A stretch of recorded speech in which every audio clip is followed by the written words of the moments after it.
Buenas noches, ingeniero Luis Díaz Sandoya. Buenas noches, compañeros. Voy a hablar sobre la sincronización de procesos, sus fundamentos y su descripción. ¿Qué es la sincronización de procesos? La sincronización de procesos es la coordinación y control de procesos concurrentes para garantizar resultados correctos, la prevención de condiciones de carrera y problemas de acceso a datos compartidos. De aquí la relación con la planificación de la CPU y la ejecución ordenada en sistemas multiprocesos. ¿Qué problemas derivan de la falta de sincronización?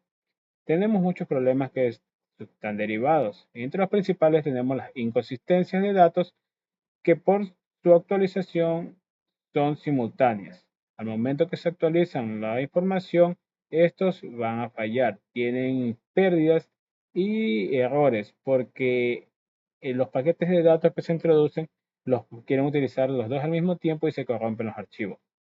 Pérdida de datos sin control. Varios procesos pueden sobreescribir información sobre el mismo archivo, sobre el mismo proceso o la misma ejecución de programa que se esté dando. El interbloqueo, que son procesos que quedan bloqueados esperando recursos, causando una dependencia circular. Esta dependencia circular se da cuando un proceso está esperando que el otro deje la paquetería para poder ejecutar el proceso anterior. Como cada uno se pone a espera, se crea un círculo y no avanza. Los tipos de sincronización de procesos. La sincronización competitiva, que se da por los procesos compiten por acceso a un recurso compartido. La falta de sincronización que causa pérdida de datos y errores. De ahí tenemos la sincronización cooperativa. En la sincronización cooperativa, los procesos dependen de uno de los otros para ejecutarse correctamente. La falta de sincronización puede provocar bloqueos en la ejecución. Mecanismo de sincronización. En los mecanismos de sincronización tenemos requerimientos claves, como son la sección crítica, parte del código donde solo un proceso accede al recurso compartido uno a la vez, no todos al mismo tiempo. La condición de carrera, que el acceso, este prevé accesos simultáneos y pueden alterar los resultados. Si se ocurre un acceso simultáneo en un recurso compartido, estos se van a corromper o se puede colapsar el sistema, el proceso que se esté dando. La prehensión. Un proceso puede ser pausado para dar prioridad a otros más urgentes. Esto quiere decir que tenemos procesos prioritarios y procesos secundarios. Si un proceso secundario se está ejecutando y un proceso primario quiere ejecutarse, el secundario se pausa y el primario avanza hasta que culmine su ejecución. Las técnicas de sincronización tenemos la exclusión mutua, que usa los bloqueos para evitar los conflictos, el proceso de semáforo, que controla los accesos a los recursos compartidos, los monitores de estructuras que coordinan el acceso a los procesos, un monitor a la vez, y las variables de condición que permiten sincronizar la ejecución de los procesos. Muchas gracias, compañeros e ingenieros. Estimado ingeniero, reciba un cordial saludo. Mi nombre es Cristian Carrera y en el tema de sincronización de procesos voy a hablar sobre las ventajas y desventajas.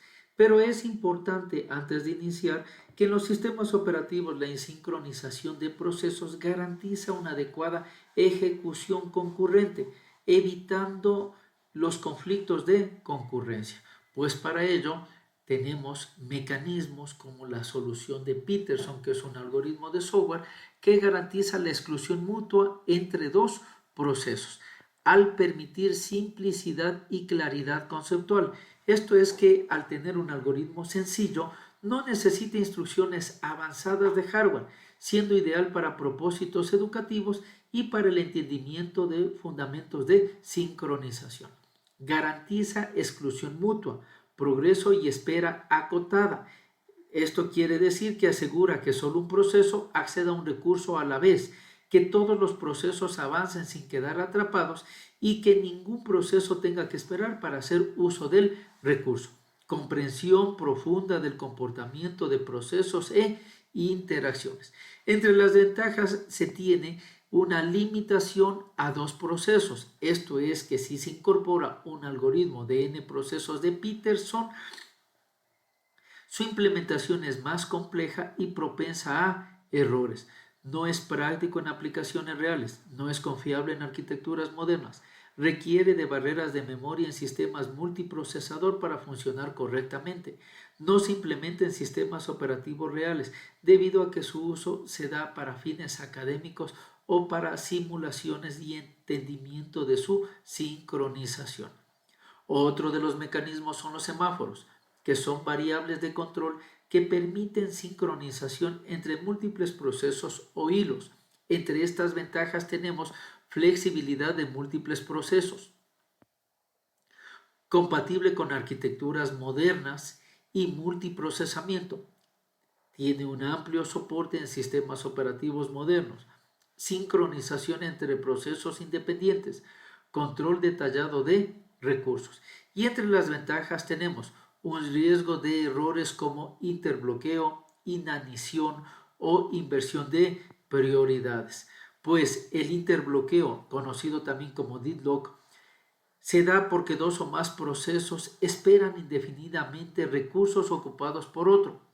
La inanición o starvation se da cuando un proceso nunca logra acceder al recurso porque otros lo acaparan, y la inversión de prioridad o priority inversion se da porque el proceso de baja prioridad impide al proceso de alta prioridad continuar con la posición de un semáforo. Dificultad de depuración, experiencia para escribir un código robusto en semáforos. Y finalmente se da una sobrecarga del sistema con una alta recurrencia cuando se da un excesivo uso del semáforo, causando sistemas lentos o inestables al no utilizar una lógica estructurada. Muchísimas gracias. Hasta aquí mi intervención. Buenas noches y bienvenidos. Hoy vamos a viajar en el tiempo para descubrir cómo han evolucionado uno de los conceptos más importantes de los sistemas operativos, la sincronización de procesos. ¿Alguna vez se han preguntado cómo se organizan los programas dentro de la computadora para no pelearse entre sí? Pues a continuación lo descubriremos. La sincronización de procesos es como organizar el tráfico en una gran ciudad digital. Si todos los autos pasan a la vez, pueden ocasionar accidentes, embotellamientos. Por eso necesitan reglas que indiquen quién avanza, quién espera y cómo evitar accidentes, o mejor dicho, conflictos entre procesos. Este viaje comienza en los años 50.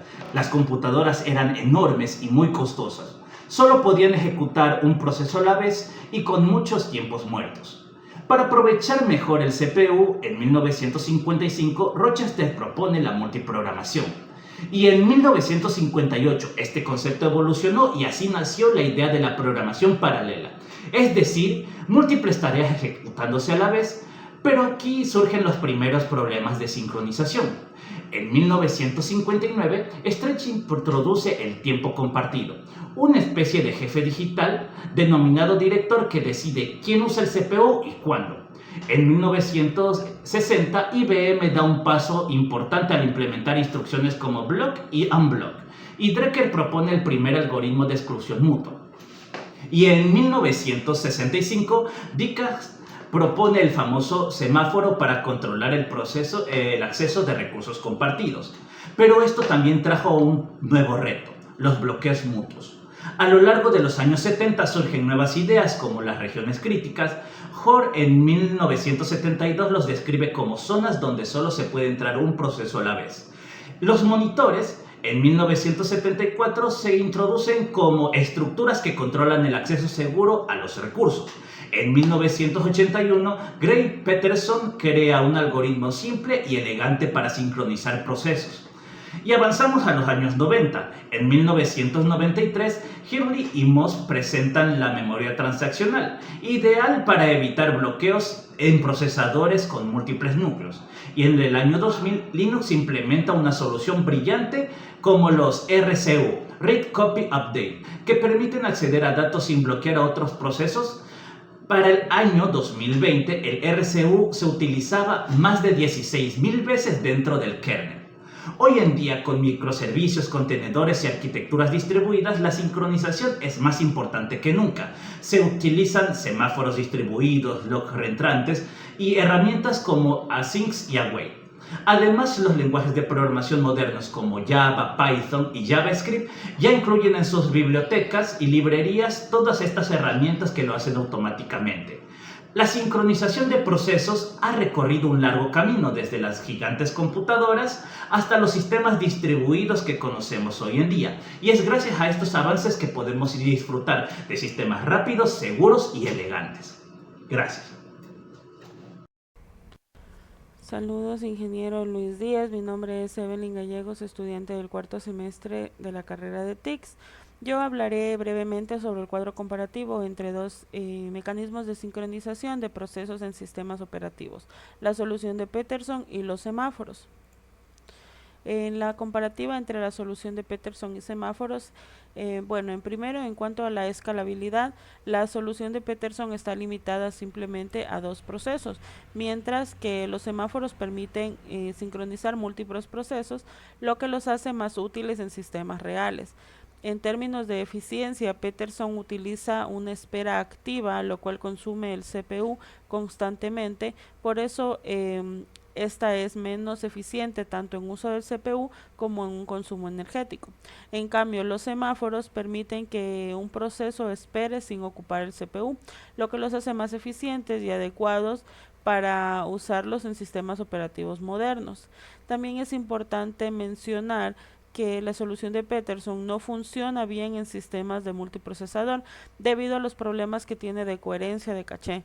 Los semáforos sí son compatibles con estas arquitecturas de múltiples núcleos, lo cual es una gran ventaja. Aunque la solución de Peterson es más fácil de entender y no presenta interbloqueos, los semáforos son más flexibles y potentes. Sin embargo, también pueden ser propensos a errores si no se programan bien, como son los interbloqueos o la inanición. En el uso en la práctica, los sistemas operativos actuales no utilizan la solución de Peterson, pero sí implementan semáforos ampliamente, especialmente en sistemas críticos como base de datos y los servidores. Para cerrar esta presentación, que tenemos como conclusión que la solución de Peterson es útil para entender los conceptos básicos de sincronización de procesos, pero los semáforos son herramientas más poderosas y adaptadas a los entornos reales. Gracias.